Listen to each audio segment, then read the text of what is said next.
Hey guys, thanks for coming back. Welcome back to my vinyl channel. Hello out there to the vinyl community. My name's Craig, and thanks for watching. Now, today I want to talk about something that's been talked about a lot on YouTube in the vinyl community, and I almost didn't do this video, but I thought after a long time thinking about it, what the heck, why not? I'll give you my take on it, and that is the question, why vinyl? Okay, why vinyl? Yeah, we've all heard all the cliches and all that. I'll go over all that plus a little bit more too during this video. But why am I holding a Phil Collins Face Value album in my hand right now? Well, it just happened to be the one I picked out of my collection, but I also wanted to have it sort of in my hands while I talk about vinyl, and just so that I've got it there. So, plus it's a great album, and there's lots of things about this particular record that are going to help me demonstrate what I'm about to say. So let's set that down for a moment. So why vinyl? Well, first of all, a lot of people, some people, most of you know what vinyl is, why it's called vinyl. But just in case some of you out there are watching this and you're new to it, why is it called vinyl? Because the records themselves are made of polyvinyl chloride. So we just call it vinyl. It's a type of plastic. It's very good. It's very smooth. It's a great format. Okay, so that's why they use vinyl. It's just a great material for this purpose. Okay, but the real question we're really asking is not why is it called that? Why are we listening to this stuff? Why are people starting to collect vinyl again? First of all, if we're going to ask the question why vinyl, why don't we answer that question with another question? Why not? Why shouldn't you be listening to these things? Why shouldn't vinyl be coming back? And why shouldn't it sound good? Why isn't this the format for you? Well, you've got to physically get up, go out your house, go to a store, might have to take a bus or drive, go in there, look through, dig through carts, crates, whatever, of records. Or if you know what you're buying, you've got to hope they have it in stock. If they don't, you've got to go somewhere else and see if they have it. Maybe it's, then you've got it, once you've got it in your hands, maybe it's secondhand, and you've got to check it over and make sure you think it's something that you would like to buy. You got to get home, you've got to set them up, take off the shrink wrap, take the record out. This part I can demonstrate for you, as you've done it millions of times. You've got to handle it a certain way, and be careful with it, because it can be damaged very easily. These things, even if you just look at them the wrong way, you know what I mean? They can suffer some damage. So you handle them properly. You learn how to not touch them. Then you've got to put it on. You've got to clean the thing with something. You've got to have a decent turntable, and hopefully you've set it up properly and everything else. And then you finally get around to playing the record. And after all that, it better damn well sound good.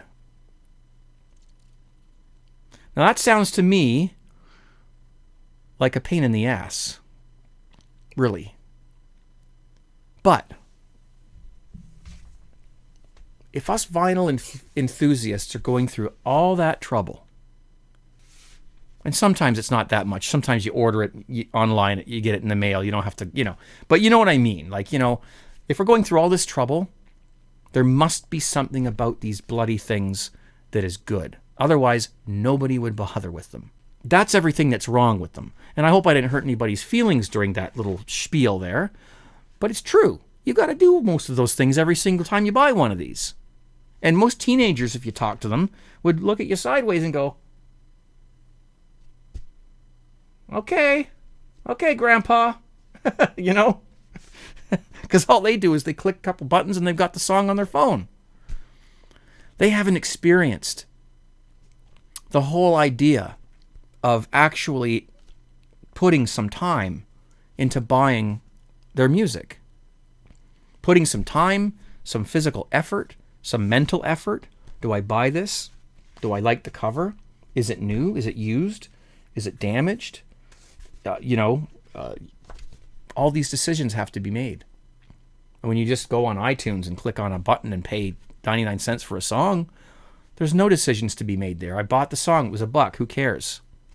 I can probably find that in the dryer, the washing machine, in the basement. So It's a lot more thought goes into buying these, because you're actually buying something. You're buying a physical object.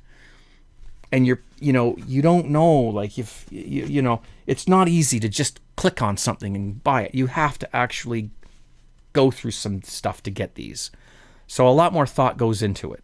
That's the first part of it, is having the experience of obtaining the vinyl. And when I say obtaining, I mean you obtain. This is mine. I own this. When you buy an MP3, what do you own? Nothing. You own the right to listen to it. That's all you've got. You don't have a physical copy of it.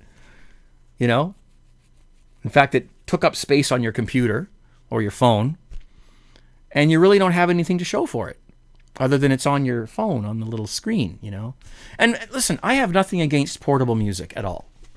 I'm not going to sit here and bash MP3s or CDs or whatever, because there's a time and a place for portable music. You can't walk down the street listening to a vinyl record. It's not going to work. You can't take this on an airplane. You can't take it to school and listen to it at lunch, or drive to work with it on. You can't. Today's technology allows us to bring our music with us, and I have absolutely no problem with MP3s as long as they're done properly. It's the same back in the 70s and the 80s when we all had cassette players like Sony Walkmans. You brought the record home, you taped it onto a cassette, you put it in your Sony Walkman. That wasn't perfect. That didn't sound as good as the original record did. And how much did you pay for that Sony Walkman? $300? And then it's $10 for a decent quality cassette back then. This was not perfect then either. So MP3s, are they perfect? No, they're not. But it's much better than what we used to have as far as portable music goes. And of course, if I'm going camping, I can't see myself bringing my turntable with me. Yeah, I'll probably bring my iPod or something with my portable music. So it's not like I'm trying to disassemble any idea of portable music. There's a time and a place for portable music if it's done properly. But when you're home and you're wanting to seriously, and I know I keep showing here, there. You want to seriously listen to music in the comfort and quiet, not doing homework, not talking on your phone, not texting, not on the internet, just sit and listen. And most people don't do that these days, which is a shame, because it's worth doing. Tune out the world and tune in to your music. Just give it 45 minutes. That's all you got. It's hardly any time at all. And when you do that, this is how you want to do that. This is the way you want to do it. We'll go into more about that in a minute. All the stuff at the beginning of the video that I said was a pain in the ass isn't really. It's part of the fun, and that's why we do it. I mean, there's no argument with that. There's no debate with that. That's why we do it. Of course, there's the sound quality too, which is something I'll get into at the end of the video. When you go to a concert, you don't go to the concert just to hear the music, because you can do that at home. Much cheaper, much easier, much quieter, right? And much less hassle. But you want to go and you want to see the band. You want to feel the vibration of the music. You want to be in that environment while you enjoy that music. Listening to music doesn't necessarily have to be just it going in these two holes in the sides of your head.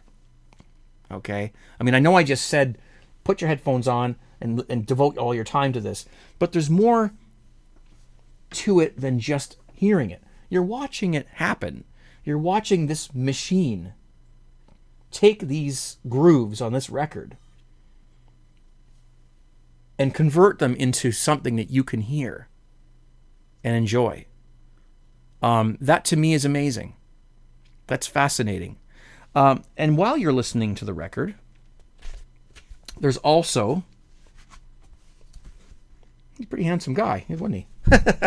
There's also the artwork. Everyone always talks about the artwork when they talk about this topic. And this is a great example of that, because look, this record folds out. And look, Phil Collins has written all these little blurbs on here. I haven't even read all of them, actually. I have not read these. I should read them. So while you're listening to the record, I know I just told you should devote yourself to just the music, but no, I mean, this is the whole experience. You can sit here and you can read what he's put, and these little photographs that he's put in here, probably little snippets of his life. I mean, this is his handwriting too, by the way. Phil wrote these by hand. So, there's something very personal about this. This is a package. This is what he put together, him and his team put together for you and for me. And it's not just an MP3 with, no meaning.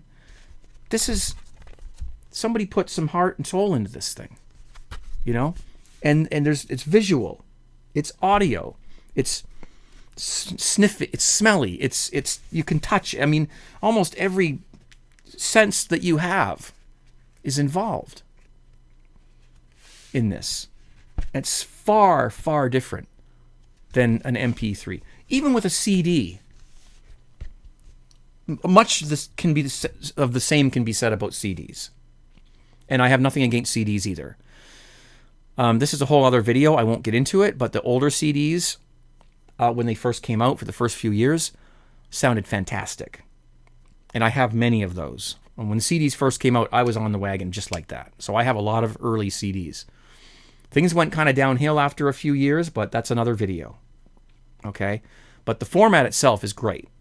One of the things that I think most of us have found with listening to vinyl is that not only is there a hobby involved in collecting vinyl records and having them displayed somewhere or on a shelf somewhere where you can look at them and be proud, but there's also a hobby aspect of maintaining or setting up your equipment.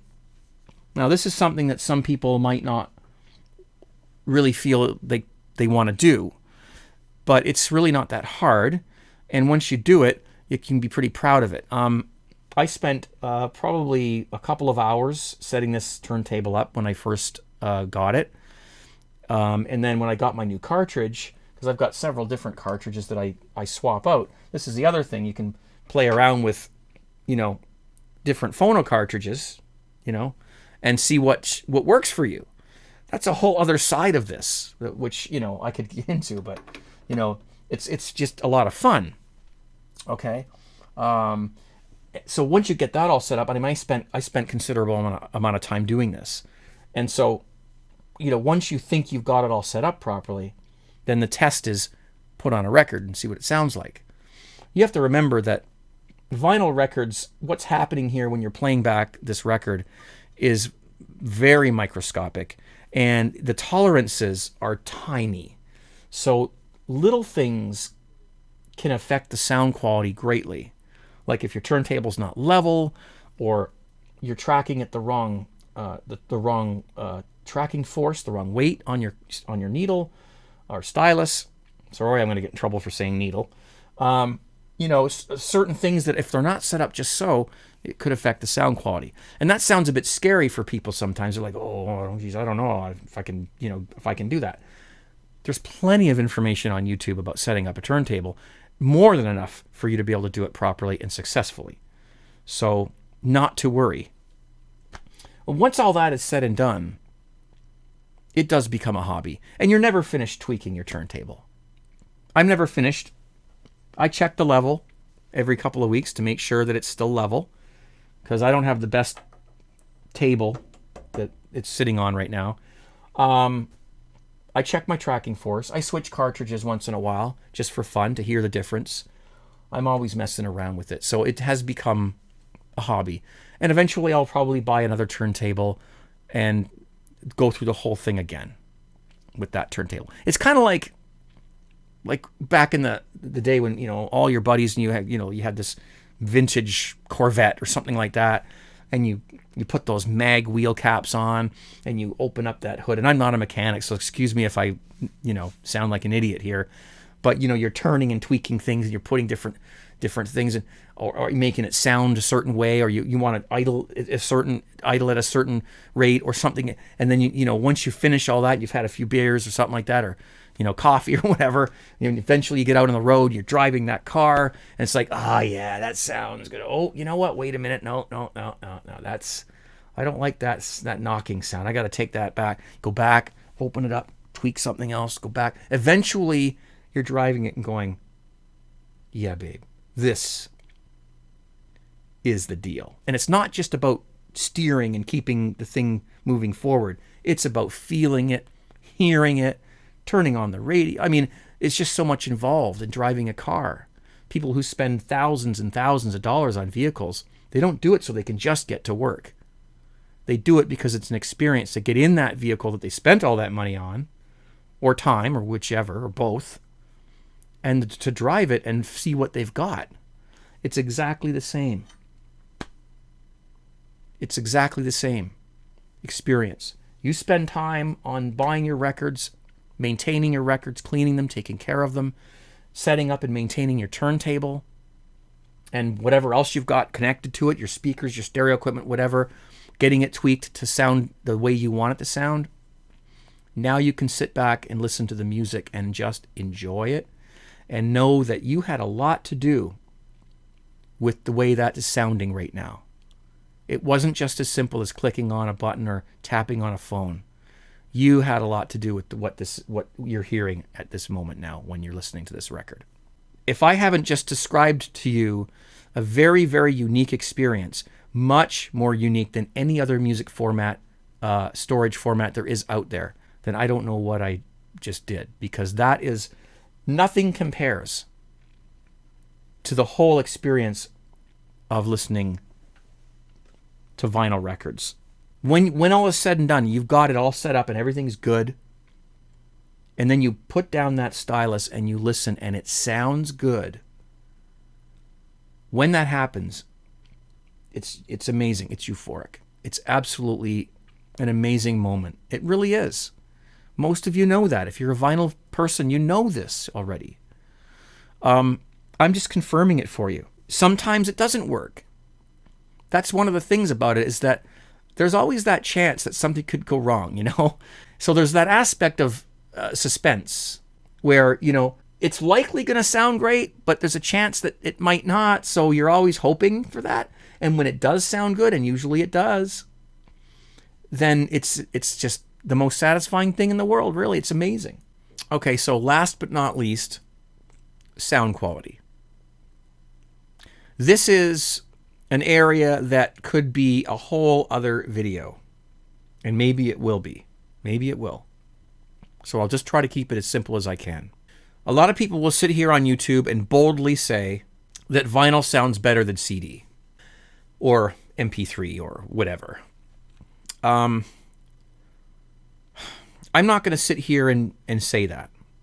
I'm not saying it's not true, but I'm not going to lie to myself or you. Vinyl has a sound of its own. That's the thing about it. It doesn't necessarily mean it sounds better than a CD or an MP3, but it also doesn't mean it sounds worse. Vinyl has a sound of its own. It has its own little background noise. There are those odd ticks and pops that you get on every vinyl that you play. It doesn't matter how clean it is. You know, there are imperfections in the process of taking those little grooves and converting them into sound. I mean, it's, you know, so much can go wrong during this process. It's amazing it works at all, really. So to say that it sounds better than an extremely high resolution digital file, for me, would be foolish. I'm sorry. Okay? But vinyl has a sound of its own. It has a warmth. It has a romantic feel to it. Okay? I mean, if you bring your girlfriend or your boyfriend home, you know, and you're going to spend an evening together and you're going to put on some music, I mean, what would you rather do? Sit at your laptop for 20 minutes and make a playlist and then click go? Or would you rather pull out your vinyl there and your girlfriend's sitting on the couch and you're like, yep, let's listen to some music, and, you know, and you're putting it on, you know.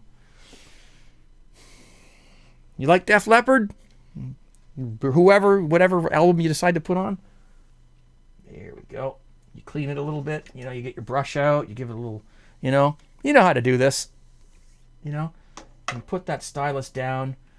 close that lid like that. I'll just turn that off. And you go back to your girlfriend and you say, you want to dance? Okay, forget it. But you get the idea. It's just so much more classy. It's so much more romantic than just clicking a button on your computer. But as far as the sound quality goes, listen, I love when I'm sitting down here in my basement listening to my vinyl records, and one of my kids comes down. They're teenagers, and they come down and they're looking at the vinyl, and they're looking at the speakers, and they're looking at they're trying to piece the two together, and it's not quite working because they're like,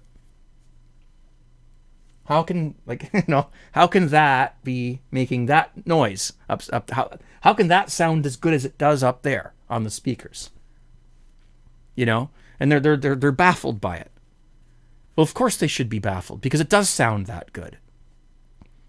The proof is in the pudding. There it is. It does sound that good. So, I love when that happens. I get goosebumps when my kids come down and they see me and it's playing, and they're listening and they're like, geez, those things are sounding pretty good, aren't they? Yes, they are. You damn right they are. And I just get goosebumps, And I love to sit and play records for my kids, although they're they don't get the whole vinyl thing, but they are fascinated with how that can sound so good up on the big speakers. Sound quality wise, I can sum it up by saying this. Vinyl sounds fantastic. It has a mind of its own, a sound of its own, and nothing can compare to the sound of a good vinyl record. That's what I'm willing to say. And some of the reissues that are coming out these days sound unbelievable. Bands are pressing vinyl again. They've got, new technology. I know there's all this talk about they record it digitally and then they convert it to vinyl. And what's the point? There's a whole topic. There's a bunch of topics out there that I'm going to be covering on this channel. So please stay tuned. But there's no experience. There's no music listening experience other than going to a live concert that compares to listening to one of these things. The whole, from start to finish, from the time you decide to buy it till the time you come home and actually get it ready and put it on, plus you've set up all your equipment and everything, that is an experience in itself. And that makes the vinyl sound better. We're humans. We're not machines. We're not computers. We can't analyze every waveform and spew out exactly what frequencies happened when and where and what overtones and harmonics. We hear it the way we interpret it. And when you're in a romantic setting in a quiet restaurant with the lights dimmed with somebody who you care about and you're eating your food, that food tastes great. It's a wonderful experience. The whole thing tastes great. Take that same plate of food, sit on a bench and eat that meal in the middle of downtown. Is it going to taste as good? Well, it's just not going to be as good of an experience, is it? As if you were back in the restaurant. I think that is where we need like a ding, like a bell. Can we have a bell? Thank you. Because I think that's where the bell just went off. That's the answer to the question, why vinyl? And that's about all I've got. So thanks, Phil, for lending us your work. And thank you guys for watching this video, and I hope you enjoyed it. Please give it a thumbs up. Please comment down below. Give me your opinions on why you like vinyl, if you're not already sick of talking about that. And certainly, if you haven't already subscribed to the channel, please do that. I am out. Thank you very much for watching, but remember one thing, and I'm always going to tell you this. Vinyl is final. Cheers, guys. Be safe. Thank you.